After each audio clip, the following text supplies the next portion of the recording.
Most of us think we are distracted because of our phones, social media, or other external elements that draw our attention. And you probably think that too, right? But here's something that took me years to understand. Those are not the reasons, they are just symptoms. The real reason for your distraction runs much deeper, and until you understand it, no productivity hack is going to save you. We often think that the solution is just learning to control our impulse and put the phone away, close the laptop, or set a timer to stay focused. But then comes an important question. Why do we still get distracted? Why do these techniques seem to work for a while and then stop working? Turns out it's not the external triggers that are the problem. Stay until the end and subscribe, because today I'm going to reveal the true reason behind why we get distracted and give you practical steps to address the root cause of your distraction and regain focus. So let's get into it. Why do we keep getting distracted even when we put all our best productivity tactics in place? The truth is, it's usually not about the phone, not about social media or any external stuff. It's something internal, something we might be trying to avoid. Imagine you're working on a project that's way outside your comfort zone. Maybe you're afraid it won't meet your boss's standards, or you're worried about making mistakes. So instead of diving in, you find yourself scrolling through phone or getting up for yet another snack. You seek out small distractions to avoid dealing with that uncomfortable feeling, and you aren't even aware of it. So to really tackle distraction, we need to talk about emotional intelligence. Emotional intelligence is about understanding and managing not just your emotions, but also the emotions of others. When it comes to distractions, there is one part of emotional intelligence that's especially important: being aware of your own emotions. You might often avoid a difficult task, so you might try all the productivity hacks you want, but until you don't do that properly, you'll never regain focus. You might often avoid a difficult task and end up procrastinating, but the reason runs deeper. Most of the time, this happens because you're experiencing an emotion, like I said, fear of failure or discomfort, that you're not fully aware of. And if you're not aware of this underlying emotion, you just can't manage it. So the first step is to recognize when you're feeling the urge to avoid or distract yourself, and instead of pushing it aside, pause and identify what emotion is coming up. Are you afraid of not meeting expectations? Do you feel overwhelmed? Once you've pinpointed the emotion, you're in a position to manage it rather than letting it control your focus and productivity. Building this emotional awareness is key to taking control over your distractions and regaining your focus. Now, here are some practical steps to do it. Step 1.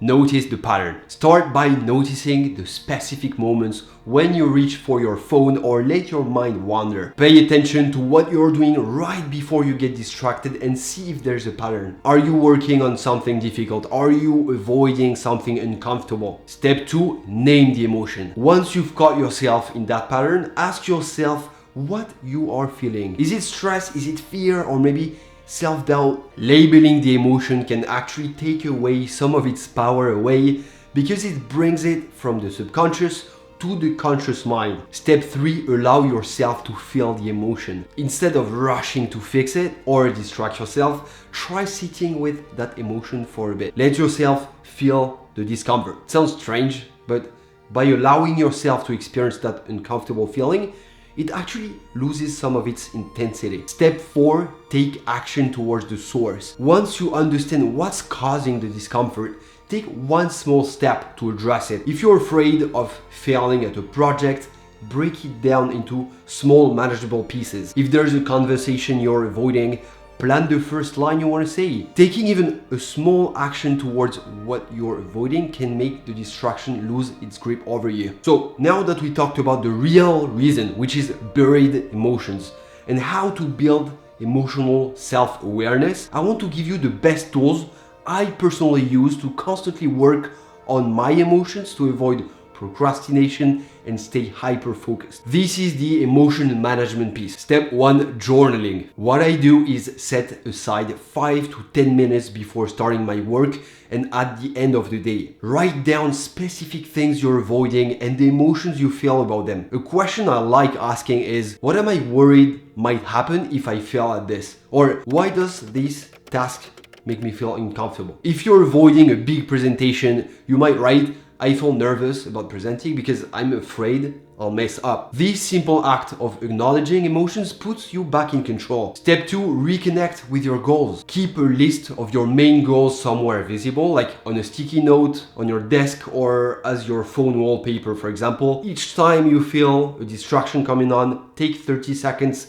to read over those goals and remind yourself why this work matters. If you're working on a challenging project, read your list and say, this project is a step towards my career growth. Or this is important because it's helping me build skills for long-term goals. And this reframing reinforces the bigger purpose behind each task. Step 3, address one hard thing. Choose one small, manageable action related to the challenging task you've been avoiding. Think of something that will take no more than 5 minutes. Start by doing just that and nothing else. This small action is often enough to overcome initial resistance. If you're avoiding an important email, your first step could be as simple as opening an email and typing, "Hi, I hope you're doing well," just as a start. Often taking that first tiny action can break the mental barrier and help you build momentum. So distraction is not just about external triggers, it's a signal to explore what's happening beneath the surface. And by recognizing and managing your emotions, you can regain control over your focus and make real progress on things that matter most. Each moment of self-awareness is a small victory. And the more you practice these steps, the more they'll become second nature, helping you stay on track even when challenges come up. Start small, build that emotional awareness, and you'll find that your ability to focus grows stronger each day. If this resonated with you, don't forget to subscribe for more insights on productivity, focus, and personal growth. And if you're ready to dig deeper, check out my other video that dive into the specific tools I use to plan my day. Until next time, take care.